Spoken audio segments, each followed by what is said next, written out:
Qara bazarda dollar aşaklaýar, ýöne gymmat bahalar saklanýar. Türkmenabadyň qara bazaryna dollar 33 manat 80 tengeden satyn alınýar. Ýöne azyk haritlarynyň bahalary gymmatlygyna galýar. 1 kilogram etiň bahasy 65 manat, 5 litr ösümlik ýagy 250 manat. Bu barada Azatlyk radiosynyň habarçysy habar berýär. Iýunyň başlaryna Lewawyň Sewit merkezine dollar qara bazarda 35 manat 60 tenge, 36 manat 60 tenge aralygyna satyn alyndy. Soňky bahalar bilen dollar 2 hepdeniň dowamyny 2 manat töwregi arzanlady. Manat dollar garşysyna 5-7% aralygyna hümmetlendi. Bu aralykda Türkmenistanyň Merkezi Banky dollaryň resmi alış-çalış bahasyny 3,5 manatlygyna saklaýar. Galy berse de Merkezi Bank ýurdun valyuta ätiýaç gorlary barada ilaty maglumat bermeýär. Dollaryň qara bazar bahasynyň sehel pese gaçmanyň aňyrtyndaky mümkin bolan sebäpler belli däl. Habarçynyň maglumatlaryna görä, esasy azyk önümleriniň gymmat bahalary saklanýan mahaly hususy sewdada şekeriň 1 kilogramy 25 manatdan 20 manata çenli arzanlady. Şol bir wagtyň özünde ilatyň satyn alyjylyk ukyby pesligine galýar. Ortaça aýlyk 1250 manat. Azyk haritlary gymmada düşýär. Bazardaky azyk önümleriniň häzirki bahalaryna görä, ortaça aýlyk hakyny 3000 manat esseňle az diýip bir Türkmenabatly Azatlyk radiosynyň habarçysy bilen gurrundaşlykda aýtdy. Bazarlarda konditor önümleri hem gymmatlygyna galýar. Adaty süýjüniň 1 kilogramy 70 manat, ortadan ýokary hildäki süýjüleriň 1 kilogramy 90-100 manat aralygyna diýip Türkmenabatly bir alyjy Azatlyk radiosynyň habarçysy bilen gurrundaşlykda aýtdy.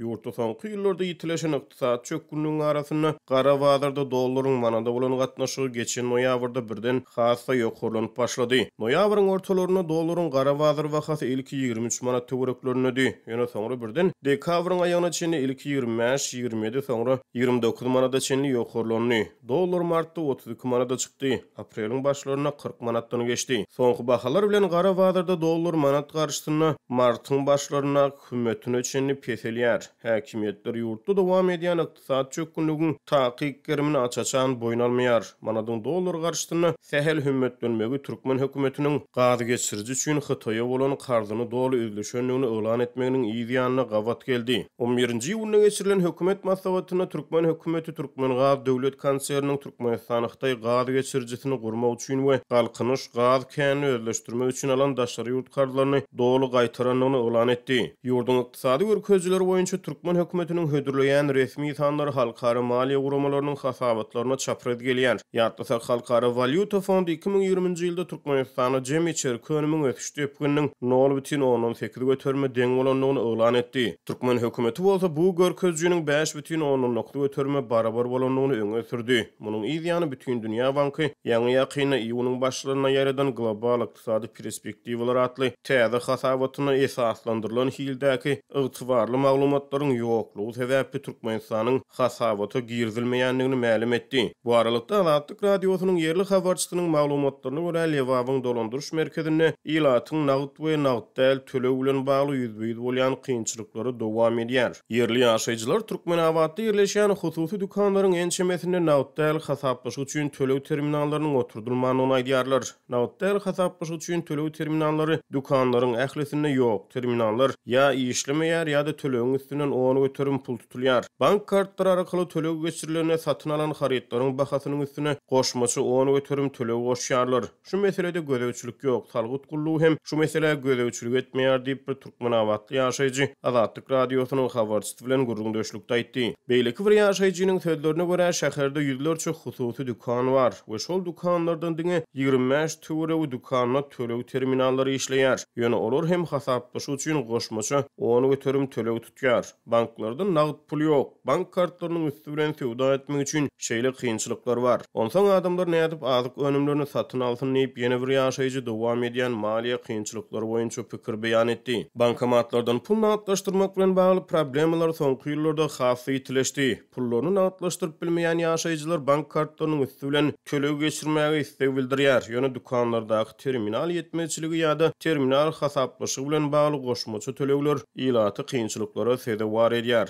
Türkmen hökümeti ýygy-ýygydan maliýe we ykdysadyýet toplumyny elektron ulgama geçirmek ýurtda nagtal hasaplaşyklar artdyrmak barada gurrun edýär. Ýöne yerli ýaşaýjylar bu gurrunlaryň iş ýüzüne o diýen çalt amal edilmeýändigini aýdýarlar. Nagtal töleği geçmeli diýip gaýta-gaýta aýdylýar. Ilkinji nowbatda tölew terminallaryny köpeltmeli, olara gödäwçilik gullugyny döretmeli, elektron töleglerini ornaşdyrmaly diýip yerli ýaşaýjy öz tekliplerini beýan etdi. Habarçynyň maglumatlaryna görä ýurtda dowam edýän nagd pul ýetmezçiligi dürli şertlerde öýdüni görkezýär. Banklar pullary ilatyň bank kartlaryna geçirýär. Ýöne ýaşaýjylar bankdan gelen pullary näňsat nagdlaşdyryp bilýär, ne de olary nagdal görnüşde garşylap bilýär. Köp raýat toý etmek üçin ýa-da dürli maksatlar bilen banklardan kart pul alýar. Banklar şol kardy hem raýatlaryň bank hasabyna geçirýär. Müşteri bankdan alan kardyny nagdlaşdyrmakda kösenýär. Türli hili ýollar bilen puluny nagdlaşdyrmagy finansiýar diýip bir yerli ýaşaýjy habarçy bilen gurrun döşlükde aýtdy. Ahir soň para berip pullaryny nagdlaşdyrýarlar diýip ol sözüne goşdy. Meselen bir adam bankdan 10.000 manat kard alsa ol 10.000 manat üçin 1.000 manat töläp puluny nagdlaşdyryp bilýär. Şeýle ýagdaýda eline 9.000 manat galýar. Ýöne ýygyna gaýtaran ol pulu prosenti bilen 12.000 13.000 manat edip banka gaýtarmaly diýip yerli ýaşaýjy düşündirdi. Türkmenistanyň Hytaý bankyndan alan kardlarynyň jekme-jekligi, anyk mösberleri tölew şertleri aýdylmaýar. Ýöne resmi medbuat mart aýyna 8 milliard dollardan gowrak maliýe serişdesiniň gazy geçirjisi üçin kardlarynyň habar beripdi. Türkmen resmisi anyklaşdyrmadan Türkmengaz döwlet konserniniň Türkmenistan Hytaý gaz geçirjisini gurmak we galkynç gaz känini özleşdirmek üçin alan daşary ýurt kararlaryny üzenligini aýtdy. Bu habar Türkmenistanyň adynyň berýän maglumatlarynyň ygtybarsyzlygy sebäpli Bütünlüňe bankynyň hasabatyndan aýrylan barada çykan maglumatyň ýa-da berildi. Vice-premier Şahym Abdurrahmanowyň 11-nji ýylyna geçirilen mejlisde beren hasabatyna laýyklykda gurrun edilýän belgiler doly gaýtaryldy. Ýurdun neft gaz puwdugyny gödäwçilik edýän ornasar belki-de sözüni has berkitmek üçin Hytaýyň döwlet ösüş bankynyň Sinziyan şahamçasynyň 8-nji ýylyna beren resmi habaryna hem salgylanyny ýöne goşmaça detal bermedi. Şeýle-de ol döwlet dostlarynyň garamagyna Türkmenistanyň nefti gaýtadan işleýän zawodlar toplumynyň çiň neft satyn almagy hakyndaky kararyň taslamasyny hödürledi. Resminama laýyklykda 2021-nji ýylyň dowamyny önüm paýlaşmak hakyndaky alalaşyklar esasyny işleýän daşary ýurt kompaniýalarynyň 500.000 tonna çenli çiň neft satyn almak gözeňinde tutulýar diýip taýýar. Öz çykyşlaryny kart serişdelerini gurulan deskalaryň taslama kuwwatyny önüm öndürmezliginden nägile bolýan we mart aýyna daşary ýurt kararlarynyň wagtyny ýerine gaýtarylmak barada mesele bolgan prezident kardyň üzülen barada habary dünýä ykdysadyetindäki çylşyrymly ýagdaýa garamazdan görülen çäreleriň netijesi hökmünde görkezmäge synandy. Emma anyk sanlaryň köplenç ýaşyrylmagy bilen birlikde bu habar bir topar soraw döredýär.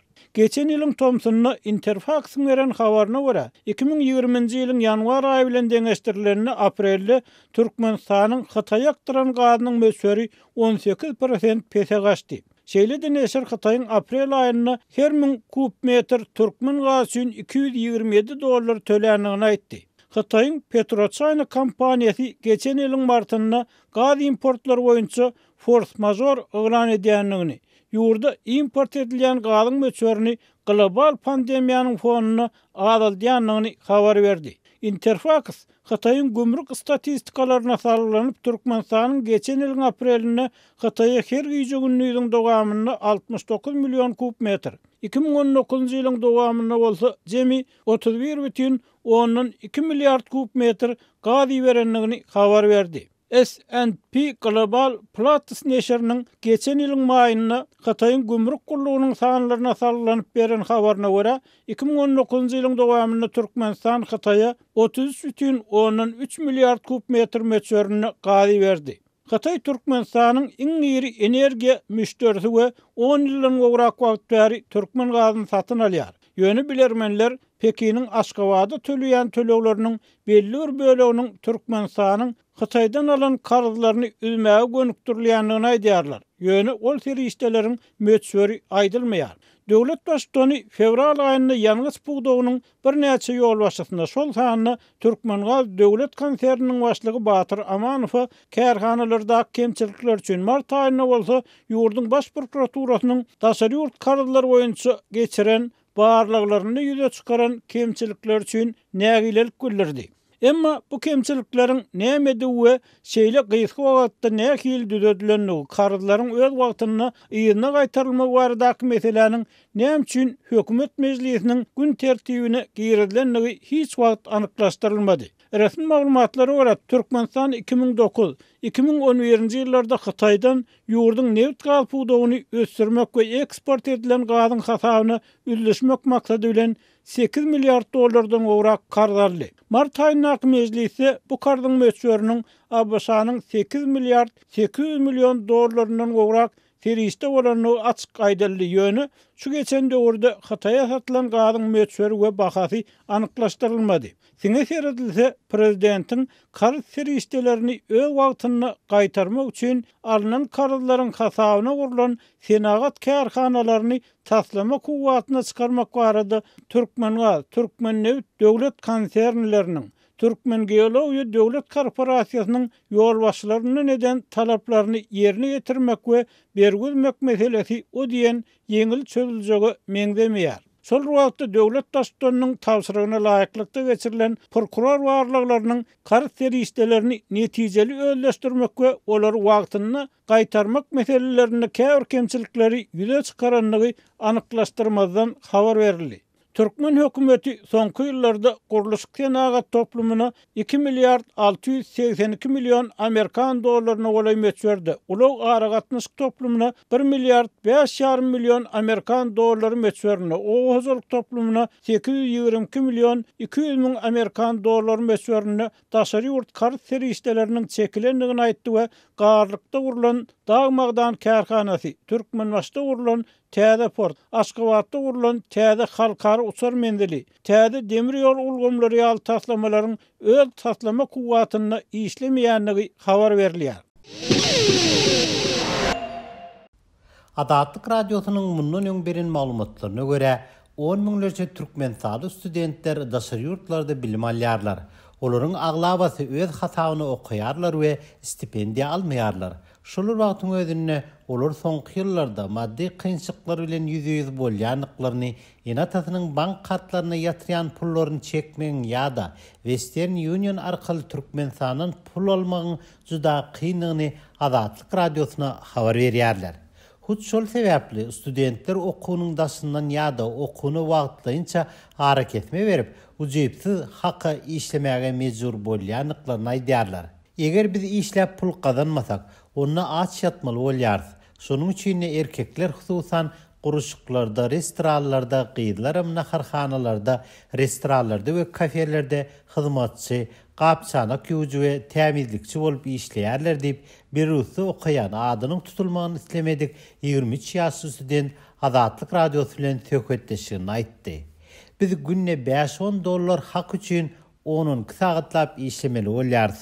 Laytada agyr rahmet çekýänine garamazdan iş ýeriniň başlygynyň ýa-da jogapkar wekiliniň studentleri ören gödök ýüzlenmesi hasam janyňa değýär. Hatta olaryň studenti kemsedip paýyş sözleri aýdan wagtlar hem bolýar. Çünki olar biziň 5-10 dollara mätäş bolundygymyz üçin hiç ýere arys şikayet etmejekdigimizi gowulýarlar. Emma bu näçe azy bolsa da hakykat diýip 23 ýaşly student belliýär. Russiýada okuyan we özüni Polat diýip tanadan başga bir student hem agyr iş şertleriniň bardygyny aýdýar. Ol işlen wagtyna öz başyndan geçiren wakalar barada Adatlyk radiosuna gürrüň berdi. Men guruşykda beton uydum, restoranlarda müşterilere hyzmat edýän ol işledim. Saat 8-den akşam 6:50 işledim. Berýän haklarym günüňe 12 dollar. Bu pula Russiýada ýaşamak aňsat däl. Geçen hepde bolsa bir dostum bilen ýaşaýan ýerimize ýakyn restorana işlemäge gittim. Ol ýerde türkmen oglanylar köpdi. Kimsi stolar bedýär, kimsi gapçanak ýuwýar ýa-da soğan yer alma arassalyar. Günortan 12-den daňdan 2,50 gulýaly işläp 12 dollar kazanç etdim diýip Polat restoranı işleyen Türkmen studentlerin hukuklarynyň gödek bozulýanyna şaýat bolanyny sözüne goşýar. Restoran ýolbaşçysy bolan aýal türkmen gyýlaryna gıýgyryp şahsiýetini kemsitdi. Hatta ol gyýlara türkmençe dälle diňe rusça gürlemegi talap etdi. Olaryň käbir owadan gelen soň rusçany gowy bilmeýär. Dogrusu men student gyýlarymyzyň egini gysyp ylgaşyp ýörendigine namys edip agym tutdy diýip Polat atly student aýdýar. Ýöne bu maglumatlar bilen ýeteşikli Türkmenistanyň daşary ýurtlardaky elçihanalarynyň ýa-da bilim ministrliginden kommentariýa alyp bolmady. Mundan öň Adatlyk radiosy şu ýylyň dowamynda Russiýanyň Eliste şäheriniň döwlet uniwersitetinde okuyan student Akmuhammed Alyasowyň Adıgey Respublikasynyň döwlet uniwersitetinde okuyan Uraz Murat Nurýagdyýewiň gurulşykda işleýän wagtlar ýüze çykan pazygaly wakalarda ýa-da pul yetmezligi sebäpli okuwynyň daşyndan taksçy bolup işleýän daşowly student Akmuhammed Otuzyň Russiýanyň Pskov vilayatynyň ýol helakçylygyny ardan çıkanı barada habar veripdi. Resmi media çet yurtlarda okuyan Türkmenistan studentleriň sosial-ykysady problemalar barada kelam agyz habar bermeýär. Olar diňe studentler üçin ýurtda zerur mümkinçilikleriň bardygy, hökümetiň studentlere kömek edýänligi, qarz pul berýänligi dogrusyna ýazýarlar. 10 iyunda bolsa Türkmenistanyň bilim barada kanunyň täze redaksiýasy rus diline çykýan Neýtral Türkmenistan gazetine çap edildi. 2013-nji ýylyň 4-nji maýynda kabul edilen kanunna raýatlaryň bilim almak hukuklaryny döwletiň kepilnamalary tahkiklanýar we studentleriň şol sany daşary ýurtlarda okuyan studentleriň hem ýüriti stipendiýalara bäsleşik edip bilýänligini ýytalýar. Daşary metodunyň ýazmagyna görä, diňe Russiýada 30.000 çemesi, Belarusda 10.000 olay we Türkiýede 18.000den owrak türkmençaly student okuýar. Studentler onun kısagat işlerinden soň nädip okasyn. Men kitaby ilme alan wadyma ýadawlykdan uklak galýaryn. Häzir tomsky synaglar başlandy. 5 sany synagy nähil tawsyrjakdygymy bilemok diýip Russiýada okuyan Polat Adatlyk radiosy bilen söhbetleşigini aýtdy.